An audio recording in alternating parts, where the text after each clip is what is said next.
Hello friends, જય શ્રી કૃષ્ણ. સ્વાગત છે તમારું મારી ચેનલમાં. તો ફ્રેન્ડ્સ, આજે આપણે બનાવવાના છીએ બટેટાની વેફર, જે આખા વર્ષ માટે તમે સ્ટોર કરી શકો છો. સરસ એવી ને એવી રહે છે.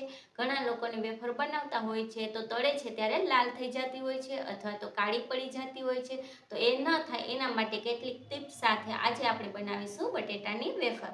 તો ચાલો આપણે બનાવવાનું ચાલુ કરીશું.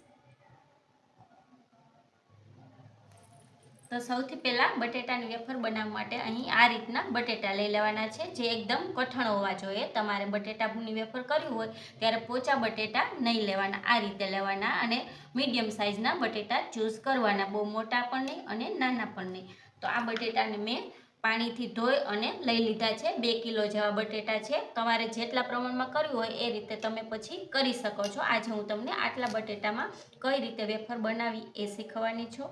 તો સૌથી પહેલાં બટેટાને ધોઈ અને એને છાલ આપણે કાઢી લેવાની છે. આ રીતે જો ફ્રેન્ડ્સ, આ રીતે છાલ પહેલાં કાઢી લેવાની છે બટેટાની.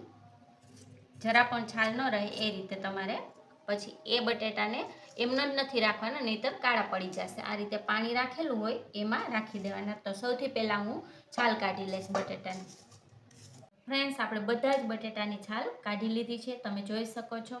અને આ રીતે પતરી પાડવાની જે હોય તમારી પાસે ખમણી એ લઈ લેવાની છે.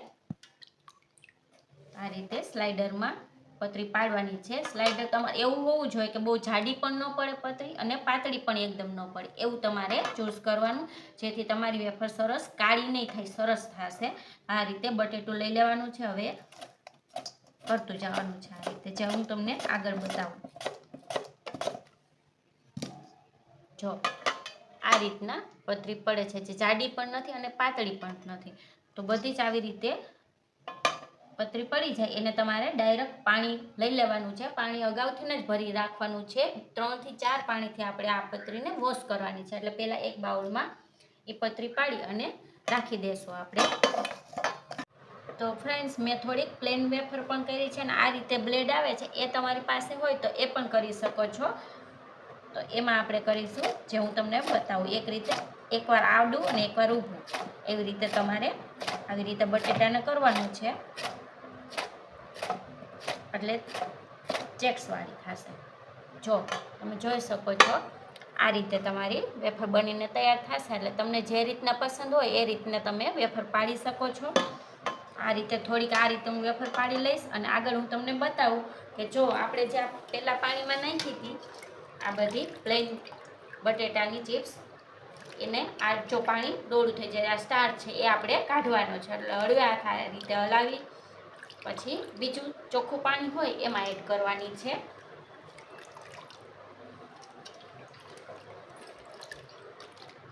આ રીતે એક પાણીમાંથી બીજા પાણીમાં એવી રીતે 3 થી 4 પાણીમાં આવી રીતે થોડી વાર રાખી પછી ધોઈ લેવાની અને બીજા પાણીમાં નાખવાની. દબાવવાની નથી, તો નહીં તો તમારે આ જે પતરી પાડી છે તમે એ તૂટી જશે. એટલે આ રીતે બીજા પાણીમાં કાઢી લેવાની. તો ફ્રેન્ડ્સ, આ રીતે જ્યાં સુધી એકદમ ચોખ્ખું પાણી રહે ને ત્યાં સુધી તમારે આ પતરીને ધોવાની છે. એટલે તમારી વેફર જ્યારે બનશે ને ત્યારે સરસ એકદમ વ્હાઈટ બનશે અને જરા પણ લાલ નહીં થાય. આ રીતે બધી વેફર આપણે પાણી 3-4 પાણીથી વોશ કરી પહેલાં બધી વેફર બનાવી લેશું. ત્યારબાદ એને કઈ રીતે બાફી એ હું તમને આગળ બતાવું. તો ફ્રેન્ડ્સ, તમે જોઈ શકો છો આપણે પાણી બદલાવ્યું અને આ રીતના સરસ જો હાથમાં લેશો ને એકદમ ચોખ્ખું પાણી હશે ત્યાં સુધી તમારે પાણી બદલાવી લેવાનું. હવે આ વેફર બાફવા માટે તૈયાર છે. તો આપણે વેફરને હવે બાફીશું. ફ્રેન્ડ્સ, વેફરને બાફવા માટે અહીં તમારે એક વાસણ લઈ લેવાનું છે ને મેં અડધું આ તપેલું પાણીથી ભરી લીધું છે, જેને ગરમ કરવા મૂકી દીધું છે. હવે આ પાણીમાં આપણે નિમક એડ કરવાનું છે. નિમક તમારે ખાસ ધ્યાન રાખીને એડ કરવું, ટેસ્ટ મુજબ નહીં કરવાનું. થોડુંક મોરું રહે એ રીતે જ નિમક એડ કરવાનું, નહીં તો પછીથી વેફર સુકાશે પછી તળશું ને તો ટેસ્ટમાં ખારી બનશે. એટલે અહીં આપણે નિમક એડ કરીશું. 1 ચમચી જેટલું જ એડ કર્યું છે. અને વેફર સરસ પોચી બને અને વ્હાઈટ બને એના માટે આ ફટકણી આવે છે, એ ફટકણીનો કટકો લઈ લીધો છે. એ આપણે આ પાણીમાં નથી એડ કરવાનો. આપણે પાણીમાં આ રીતે 3 થી 4 વાર ફેરવી દેશું, પાછો કાઢી લેશું ફટકણીનો કટકો. હવે પાણી આપણું ગરમ થઈ ગયું છે. આપણે જે આ વેફર પતરી પાડી એ પલાળીને રાખી હતી, એ પાણીમાંથી નિતારી આ રીતે તપેલામાં સમાય એટલી એડ કરી દેશું.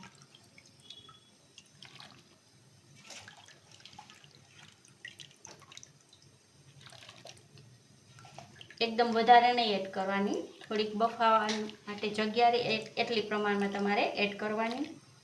તો આ એડ કરી દીધી. હવે એકવાર આપણે એને હલાવી લેશું, જેથી આપણે નિમક એડ કર્યું છે સરસ મિક્સ થઈ જાય બધું. આ રીતે હલાવી લેવાનું છે. બસ હવે આ પતરીને આપણે બફાવા દેવાની છે, ખુલ્લું રાખીને જ બફાવા દેવાની છે. ગેસની ફ્લેમ ફાસ્ટ જ રાખવાની છે. આપણે આ પતરીને વધારે પણ નથી બાફવાની અને કાચી ન રહે એ પણ ધ્યાન રાખવાનું છે, જે આગળ હું તમને બતાવું કે કઈ રીતના આપણે બાફવાની છે. તો ફ્રેન્ડ્સ, જો આ રીતે વચ્ચે ઝારાથી 1-2 વાર હલાવતું રહેવું થોડી વાર. ને આપણે હવે વેફરને ચેક કરવાની છે. 5 મિનિટ જેવો ટાઈમ થઈ ગયો છે. માંથી એક વેફર લઈ અને આપણે ચેક કરીશું. થોડી ગરમ છે એટલે જો આ રીતે હું કરશું ને તો નખ આસાનીથી થઈ જશે. એટલે બફાઈ ગઈ છે ને આમાં બેન્ડ વાળો ને તો સરસ આ રીતે બેન્ડ વળવી જો. એટલે વધારે કૂક પણ નથી થઈ અને કાચી પણ નથી. હવે ગેસ બંધ કરી દેશું અને આ બધી વેફરને આપણે આ રીતે નિતારી અને ઝારો એક લઈ લેવાનો અને ઝારામાં રાખી દઈશું. આ વેફરને આપણે સૂકવવાની છે પંખા નીચે. તો પહેલાં બધી જ આ જે બાફી છે વેફર એને આપણે બહાર કાઢી લેશું, ત્યારબાદ પંખા નીચે સૂકવી લેશું. ફ્રેન્ડ્સ, આ રીતે આપણે બધી જ વેફર જે બાફી એ ઝારામાં લઈ લીધી. હવે એક એક વેફર કરી આ રીતે તમારે કોઈ કોટનનું કાપડ લઈ લેવાનું છે, એની ઉપર છૂટી છૂટી આ રીતે ગોઠવી દેવાની છે. આ વેફરને પંખા નીચે સૂકવવાની છે. અત્યારે રાતે હું બનાવું છું એટલે સવાર સુધી પંખા નીચે સૂકવશું એટલે સરસ સુકાઈ જશે. પછી આ વેફર સુકાઈ જાય એટલે 1 દિવસ માટે તડકે રાખી દઈશું. આપણે 2 થી 3 કલાક માટે તડકો ખવડાવી દેવાનો એટલે સરસ એકદમ સુકાઈ જશે. એટલે આપણી વેફર બનીને તૈયાર થઈ જશે, જે આગળ હું તમને વિડીયોમાં બતાવીશ. અને ફ્રેન્ડ્સ, જ્યારે એક ઘાણું આ રીતે તમે બાફી લ્યો ને એટલે ત્યારે પછી પાછી ફટકણી નહીં નાખવાની. 1-2 ઘાણું બાફી લ્યો ત્યારબાદ ફટકણી ફેરવવાની. અને તમારે જો વધારે વેફર કરવાની હોય તો તમને એવું લાગે કે પાણી ચીકાશ પડતું થઈ ગયું છે તો પાણી આપણે બદલી નાખવાનું છે. જે આપણે વેફર બાફી છે એ પાણી બદલી નાખવાનું. અને નિમક પણ ટેસ્ટ કરી જોવું, કારણ કે દર વખતે નિમક એડ નહીં કરવાનું. 1-2 વાર બાફી લઈ ત્યારબાદ બીજું નિમક એડ કરવાનું, નહીં તો વેફર તમારી ખારી થઈ જશે. તો આવી અમુક ટિપ્સ તમને આપું છું, એ તમારે ખાસ ધ્યાન રાખવાની છે. આ રીતે અત્યારે બધી વેફર સૂકવી દેશું, ત્યારબાદ હું તમને સવારે બતાવીશ જ્યારે સુકાઈ જશે ત્યારે. તો ફ્રેન્ડ્સ, જોઈ શકો છો આપણે રાતે આ વેફરને બાફીને સૂકવી દે સરસ જો સુકાઈ ગઈ છે એકદમ. હવે આ વેફરને એક વાસણમાં આપણે લઈ લેવાની છે. તમારે એને 3 થી 4 કલાક માટે તડકો આપવાનો છે. ઓલરેડી સુકાઈ જાય છે, તમે અવાજ સાંભળી શકો છો, સરસ સુકાઈ ગઈ છે. પરંતુ થોડું ઘણું મોઇસ્ચર હોય તો એ પણ વયું જાય એટલે આપણી વેફર આખા વર્ષ માટે આપણે સ્ટોર કરી શકીએ. એટલા માટે 3-4 કલાક હજી તડકામાં રાખવાની. ત્યારબાદ હું તમને તળીને બતાવીશ કે આપણી વેફર કેવી બની છે. ફ્રેન્ડ્સ, તમે જોઈ શકો છો આપણે વેફરને તડકે પણ સૂકવી લીધી છે 3-4 કલાક માટે. સરસ વેફર સુકાઈ ગઈ છે. આ આપણે જે જારીવારી બનાવી હતી છે. તો હવે આ વેફરને હું તળીને તમને બતાવીશ. તેલને ગરમ કરવા મૂકી દીધું છે. જ્યારે ગરમ થઈ જાય ત્યારે હું તમને બતાવું તળીને. ફ્રેન્ડ્સ, જો તેલ ગરમ થઈ ગયું છે કે નહીં, એક વેફર નાખીને આપણે જોઈ લેવાનું.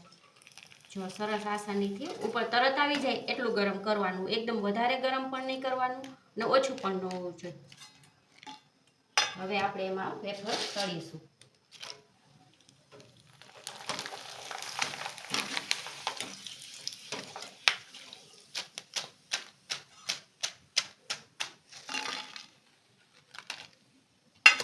જો તેલમાં નાખો એટલે આપણે તરત જ ઝાઝી વાર નહીં રહેવા દેવાની, નહીં તો વેફર તમારી લાલ થઈ જશે. સરસ તળાઈ જાય. જો તરત જ કાઢી લેવાની છે. આ રીતે વેફર આપણે પ્લેન તળી લીધી. હવે જારીવાળી પણ તળી તમને હું બતાવી દઈશ. જો એ પણ સરસ તળાઈ છે. જો કેટલી મસ્ત બની છે. એને આપણે અલગ પ્લેટમાં લઈ લઈશું.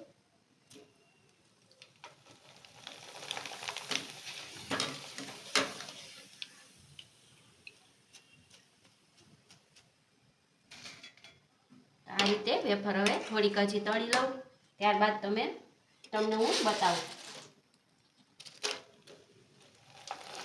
તો ફ્રેન્ડ્સ તમે જોઈ શકો છો આપણે 2 વેફર તળીને તમને મેં બતાવી છે.